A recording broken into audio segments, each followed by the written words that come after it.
Белгілі кинорежиссер, Россиянын маданиятына эмгек сиңирген ишмер, Ленин комсомол сыйлығының лауреаты Динара Асанованың көзі тірі болғанда бұйыл 70 жашқа чыкмак. Ал өз учурунда көптөгөн тасмаларды жаратып, СССРдин кино тармагына өзүнүн зор салымын кошуп келген.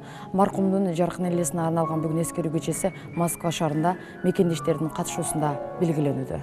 Бала кезинен эле кино тармагына кызыгып бүт өмүрүн чыгармачылыкка арнаган режиссер Динара Асанова өз алдынча көп кыялданчу экен. Бирок канчалык кыйынчылык болбосун ар бир ойлогон оюн иш жүзүнө ашырууга аракет жасачу дейт эжеси Жанна Асанова. Өзгөчө кулк мүнөзгө ээ болгон кинорежиссер кээде кошуналарында таң калтырып, чакан майрамдарды уюштуруп жиберчү экен. Анткени ал ар дайым көп окуп, көп нерселерди билгиси келчү деп эскеришет анын жакындары. С этими детьми тоже занималась. Они делали маленький театр, у нее там были актеры, артисты были, и они во дворе давали вот эти представления такие вот. Ну, как-то она вот очень много старалась знать, старалась учиться, ей было все интересно. Она есть во всех ее картинах. Ля-ля, аркимдин өзүнүн мүмкүнчүлүгү. Рудольфия жана Кайгы деген аталыштагы кинолор Союз убагында тартылып, мамлекеттик жогорку деңгээлдеги сыйлыктарга ээ болгон. Ошондой эле бүткүл Союздук кинофестивалда жылдын мыкты фильми деген наамда ыйгарылган. Андан тышкары Франция, Польша, Чехия жана Италия мамлекеттеринде да көрүүчүлөр тарабынан мыкты деп багланып, режиссер Динара Асановага атайын дипломдор берилген. Маркумдун мындай жетишкендиктерин анын кесиптештери бүгүнкү күнгө чейин өз ишин жакшы билген жана жөнөкөй инсан болгондугунда деп эсептешет.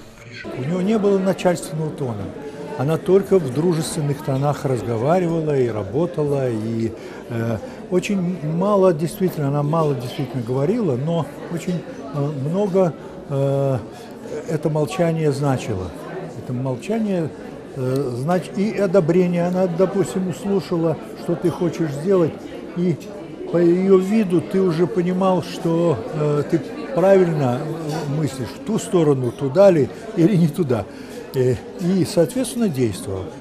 Динара Асанова чыгармачылыгын Санкт-Петербург шаарындагы Лен фильмде өркүндөткөн. Бирок кино жаатында кыргыздын намысын коргогон Төлөмүш Океев, Симон Кулчокморов, Болот Шамшиев сыяктуу белгилүү инсандардын катарын толуктап келет. Союз убагында режиссердун тарткан тасмаларынан бир экөөсү гана кыргызчага которулуптур. Өсүп келе жаткан жаңы муунга анын кинолорунун тарбиялык мааниси чоң болгондуктан мындай таланттуу инсандардын атын өчүрбөй, фильмдерин кыргызчалап элге көрсөтүш керек дейт элчи Болотбек Жунусов.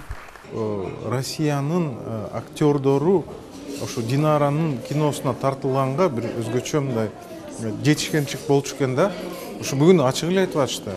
Динараны чакырса, ошо бул абдан бир марка, знак качества болчу экен да. Ошо Кыргызстанда жаштар унутпасын. 10 чактыдай киносу тартылган. Бир экөөсү эле кыргызча дубляж кылынган. Ошол кинолорду көрсөтүш керек Кыргызстанда. Атайын ошону биз азыр бүгүн жасаткан нерсебиз Москвада жүргөн кыргыздар. Бул бияктан телевидениеде тартып кетти, биякта каналдардан көрсөтө, ошо эл көрсүн да. Маркум Динара Асанова 43 жашында Бейтаныш аттуу киносун тартып жаткан учурда автокурсуктан каза болгон. Бирок анын жасаган эмгектери бүткүл Союздук алтын фонддо сакталып, кылымдар бою кала бермекчи. Сарыгүл Полотова, Дарбан Алайчиев, Күндөлүк, Москва шаары.